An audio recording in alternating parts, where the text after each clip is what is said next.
the Great Dismal Swamp. A name that still clings to maps along the border of Virginia and North Carolina, thick with fog, insects, and shadows. To settlers, it was a cursed wasteland, a place of snakes, sickness, and death. But to those running from chains, it was something else entirely.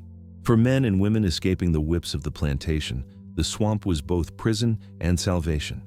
Its endless maze of water, roots, and fog swallowed pursuers whole.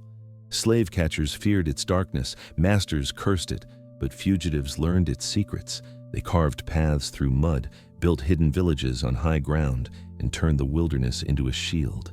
Archaeologists now call them maroon communities, but to the enslaved, they were more than settlements. They were proof that freedom could exist in the very heart of the empire that denied it. Families were raised here, farms scratched from the soil, songs carried over still waters. And though life in the swamp was harsh, it was chosen, not imposed. The Great Dismal Swamp became more than a refuge. It became a symbol, a kingdom of shadows where empire could not rule, where chains dissolved into mist, and where whispers of resistance grew louder with every passing year. This is the forgotten history of the swamp that defied chains. I'll structure this the same way as with Palmar's. Flowing narrative, 2 to 3 lines per paragraph, no chapter headings in the narration, but with a clear, logical flow. Let's start with Section 1, the landscape of fear and refuge. Forgotten history, the hidden slave routes, how the Great Dismal Swamp defied chains. The swamp was not inviting. Thick fog rolled across waters that hid snakes and alligators. Clouds of mosquitoes bit through skin until fever rose. The ground shifted with every step, mud sucking down boots, roots tearing at ankles. To most, the Great Dismal Swamp was a nightmare. Colonial settlers avoided it when they could. Surveyors cursed its endless wetlands, merchants skirted around it, and even armed militias hesitated to enter its tangled wilderness. Yet the very qualities that made the swamp unbearable also made it ungovernable. For enslaved men and women, that terror was opportunity. If the overseer's whip was unbearable, if the auction block was worse than death, the swamp offered another fate. It was the place you disappeared to when there was nowhere left to run. The swamp stretched across hundreds of square miles, from Virginia down into North Carolina. Channels of black water cut through thickets of cypress and juniper. Islands of higher ground dotted the marshes like hidden fortresses. To slave catchers, these islands were traps, a place where fugitives might vanish forever. The swamp itself became the first shield. Its fog cloaked footprints. Its waters erased scent trails for the dogs. Pursuers sank into mud while fugitives glided forward, guided by memory, rumor, and desperation. In this labyrinth of roots and water, survival was uncertain, but freedom, even fragile freedom, was possible. And so the swamp, cursed and feared by settlers, became a sanctuary whispered about in cabins and fields, a place where the enslaved might vanish into mist, never to return in chains. The swamp was no paradise. Hunger gnawed at the belly, water-soaked clothes until the skin split, and fever stalked the weak. Yet for those who had fled the plantations, even this misery was better than the lash. Hardship chosen was never the same as hardship imposed. At first, fugitives came alone or in small groups, carving shelters from branches, digging into earth, hiding in the thickest undergrowth. But over years, these scattered hideouts grew into something more. Archaeologists would one day call them maroon communities, hidden settlements born of desperation and sustained by willpower. On islands of higher ground, huts were built with bark and mud. Fires were lit in pits, their smoke trapped beneath canopies of leaves so slave catchers could not see from a distance. Food was scarce, but never absent. The swamp offered roots, berries, and wild game. Fugitives learned to fish its waters and hunt in silence. Some escaped with tools or seeds stolen from plantations. Corn, beans, and squash were planted in secret clearings. These tiny fields, invisible to the outside world, fed generations who had never known a master's command. Communities lived under constant danger, but they built bonds stronger than fear. Children grew up knowing no overseer's whip, only the watchful eyes of elders who taught them to move quietly, to trust the trees, and to never stray too far from the hidden paths. Visitors from plantations came and went. Some fugitives stayed only for weeks, using the swamp as a passage before continuing north. Others stayed for life, choosing exile over risk. The swamp was both highway and homeland, its twisting roots serving as the arteries of a secret nation. And in the darkness, culture endured. Songs were sung softly, carrying fragments of Africa. Stories were whispered of ancestors who defied chains. In the still water's reflection, fugitives saw themselves not as slaves in hiding, but as free people reclaiming dignity. The swamp devoured those who entered unprepared, but for the maroons it became teacher, fortress, and graveyard all at once. Survival was cruel, but survival was theirs.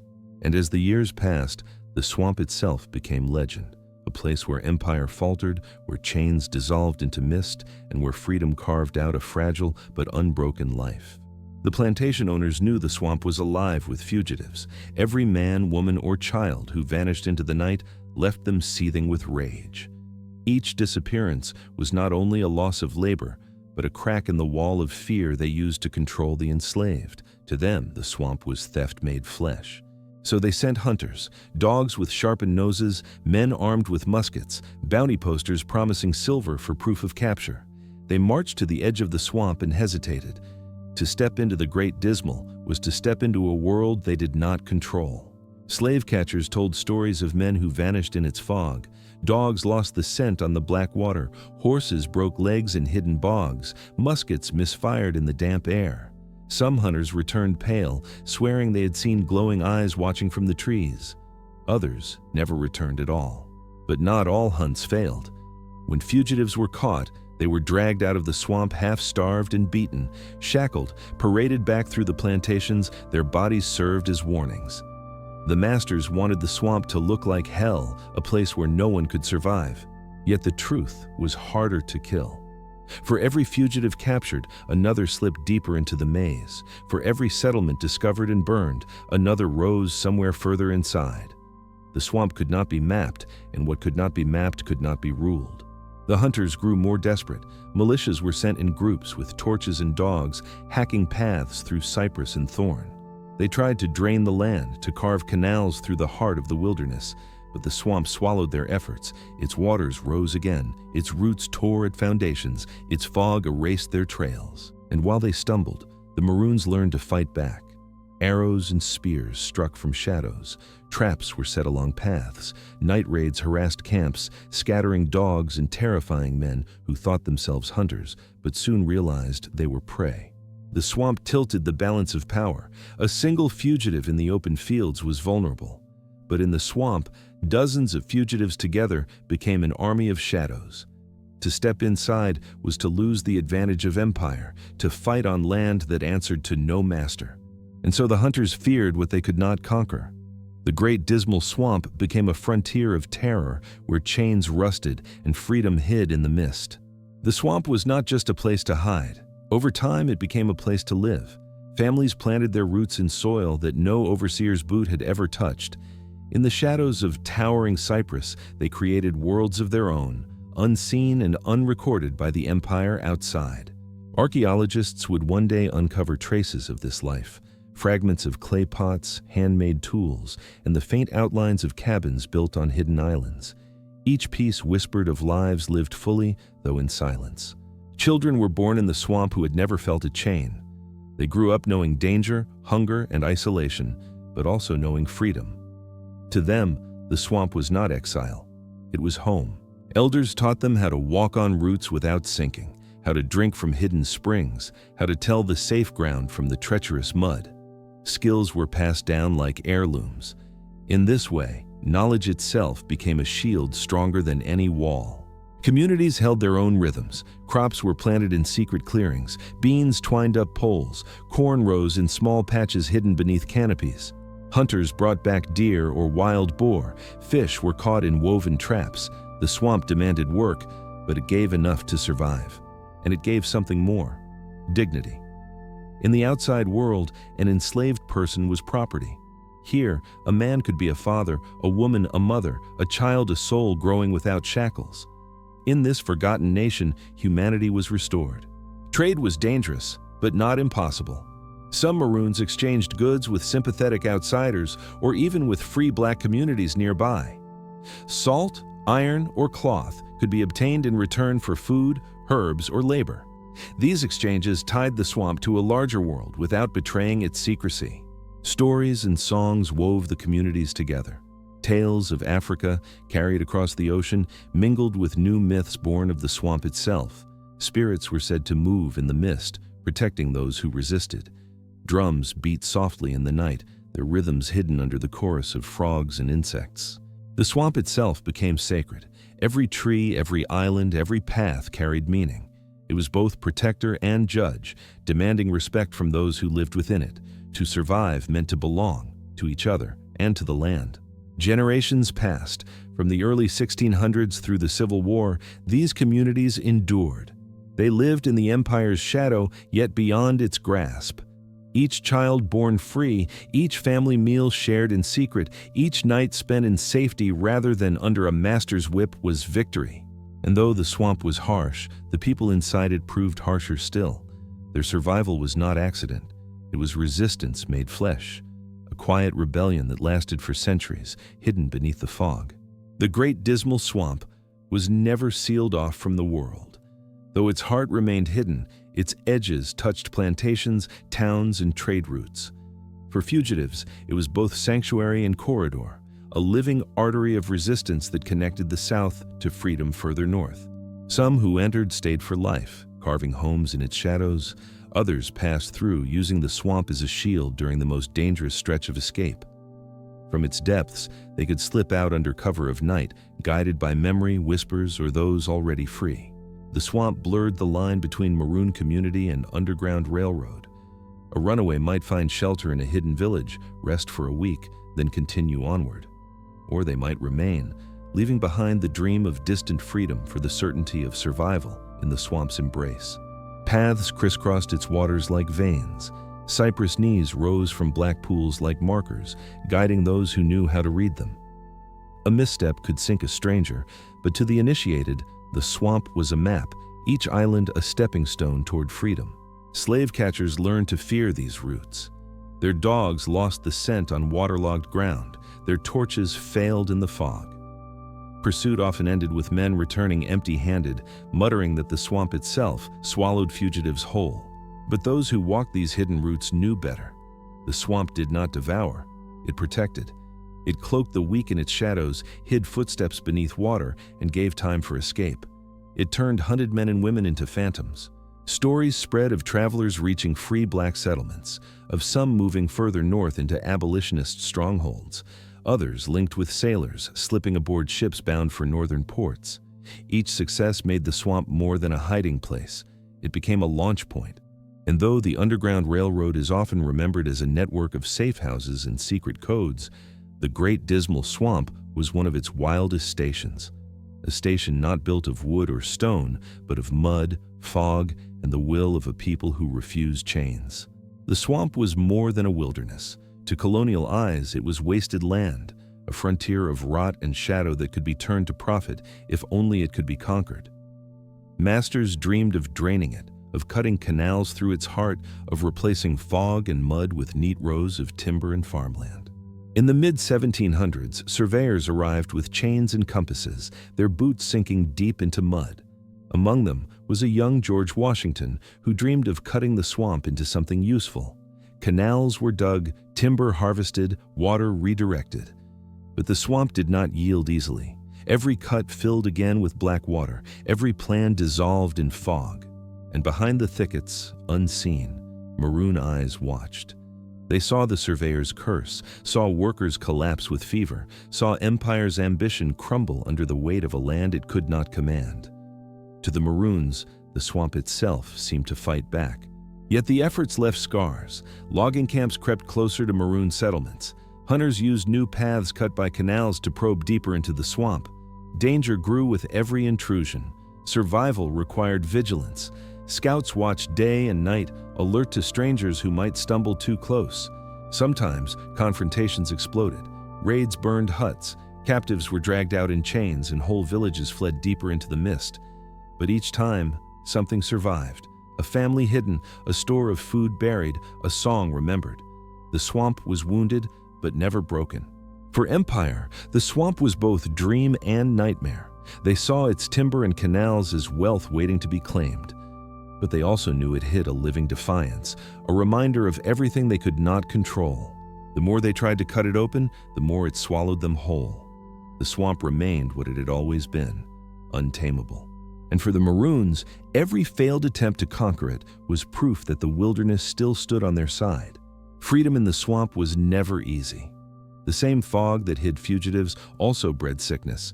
Mosquitoes carried fever, parasites lingered in the water, cuts from roots and reeds festered until skin turned black. Survival was victory, but every day demanded a price. Food was always scarce. Hunting brought meat, but game was quick to vanish under pressure.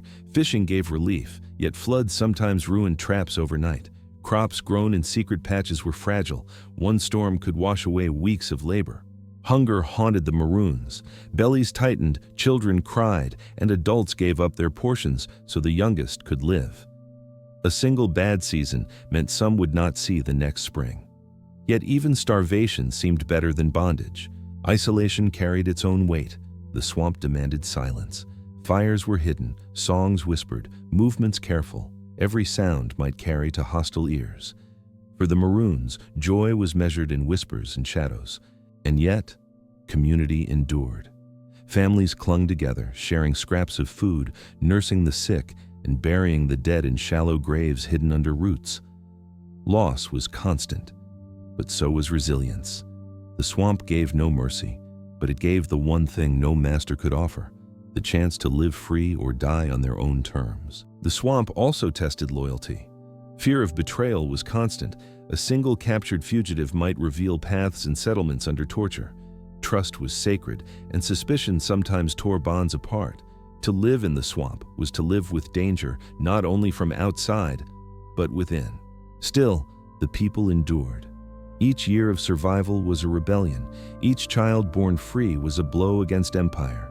Each whispered prayer, each secret harvest, each dawn seen without chains was proof that the Maroons had won, if only for another day. The harsh realities did not erase the triumph. They deepened it. Because in the Great Dismal Swamp, freedom was not gifted, it was fought for, against hunger, disease, betrayal, and the land itself. And still, it endured for centuries. By the mid-1800s, the United States was tearing itself apart. The question of slavery, long buried beneath compromise and silence, erupted into open war. And in the tangled heart of the Great Dismal Swamp, the Maroons watched history shift. Union troops moved through Virginia and North Carolina. For fugitives hiding in the swamp, the blue uniforms meant possibility. Some slipped out of the shadows and into Union camps, offering knowledge of the land in return for safety. Scouts who knew the swamp's hidden roots became guides, turning the wilderness into a weapon against the Confederacy. Others remained in the swamp, cautious of promises. They had learned not to trust too easily.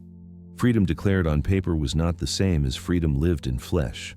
Still, the war cracked the foundations of bondage, and the swamp became less an isolated refuge and more a bridge to a changing world. When the guns finally fell silent in 1865, slavery was abolished. Plantations crumbled, overseers vanished, and chains were broken by law. But the Maroons had already proven something deeper. Freedom was possible long before politicians declared it. Their story did not end with the war. Generations later, archaeologists and historians returned to the swamp, uncovering fragments of lives hidden in the mud. Pots, tools, post holes of cabins, evidence that communities had survived here for centuries, unseen by history's chroniclers. The Great Dismal Swamp itself had changed. Canals scarred its surface, logging stripped its forests, and industries crept into its borders. Yet the memory of those who once carved life from its shadows remained. Their endurance was etched into the land, even when forgotten by men. Today, the swamp is remembered as more than wilderness. It is recognized as a site of resistance, a natural fortress that sheltered thousands who chose exile over chains, a place where the enslaved carved their own freedom long before freedom was granted. The Civil War ended slavery, but the Great Dismal Swamp had already defied it. For centuries, the story of the Great Dismal Swamp lingered in whispers. Planners never wrote it into their ledgers. Politicians ignored it. Even abolitionists spoke of escapes and railroads, but rarely of the swamp. It was too hidden, too shadowed, too far from the light of cities. But history has a way of resurfacing. In the late 20th century, archaeologists began probing the swamp's edges. What they found was not just wilderness, but fragments of a forgotten world. Charred wood from old huts, clay pipes worn by teeth, post holes marking cabins long dissolved into soil. Each artifact spoke of lives carved in secrecy. Scholars pieced the fragments together. They realized the swamp had not been a temporary hideout, but a homeland that endured for centuries. Families had been raised here, generations born and buried beneath the cypress. What had seemed myth was fact. The swamp had been a kingdom of shadows, alive with defiance. Communities today honor that past. Afro-descendant groups trace cultural memory to the maroons of the swamp. Historians hold conferences. Writers and artists turn the swamp into symbol, reclaiming the silence imposed by empire. The U.S. government eventually recognized the site. The Great Dismal Swamp became a national wildlife refuge, a protected landscape where history and ecology blend. But for those who know its deeper story, it is more than trees and water. It is sacred ground. Walking its trails today, one feels the weight of ghosts. The still water mirrors skies, but also mirrors memory. Each rustle of reeds is a whisper of footsteps that once fled into safety. Each patch of higher ground is a reminder of huts and fields now invisible, but never erased. The swamp endures, and so does its legacy. Proof that freedom was seized, lived, and defended long before it was granted. History often remembers the overseers, the masters, the generals who carved their names in blood. But in the shadows of the Great Dismal Swamp, another history unfolded. One written not in ledgers or decrees, but in silence, survival, and defiance. For nearly 3 centuries, fugitives carved out lives in a wilderness meant to destroy them. They raised children, planted crops, and sang songs that no whip could silence. Their huts dissolved into mud. Their graves sank beneath roots, but their memory did not die.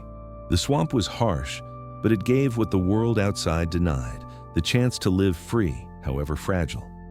Every dawn survived in its mist was a rebellion. Every footprint that disappeared into water was a declaration that no chain is unbreakable, no empire eternal. The maroons of the Great Dismal Swamp were not written into the textbooks. Their names are gone, their faces lost. But their endurance speaks across time. They remind us that freedom is not granted by rulers. It is seized, defended, and lived, even in the darkest places. This is why we tell forgotten history.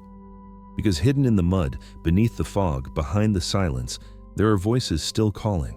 Voices that demand to be remembered. The Great Dismal Swamp was once cursed as wasteland. Today, it stands as testament. A monument not of stone, but of struggle. A reminder that even in a land of chains, freedom found a way. This was the story of the swamp that defied empire. This was the story of those who lived unseen. And this is forgotten history.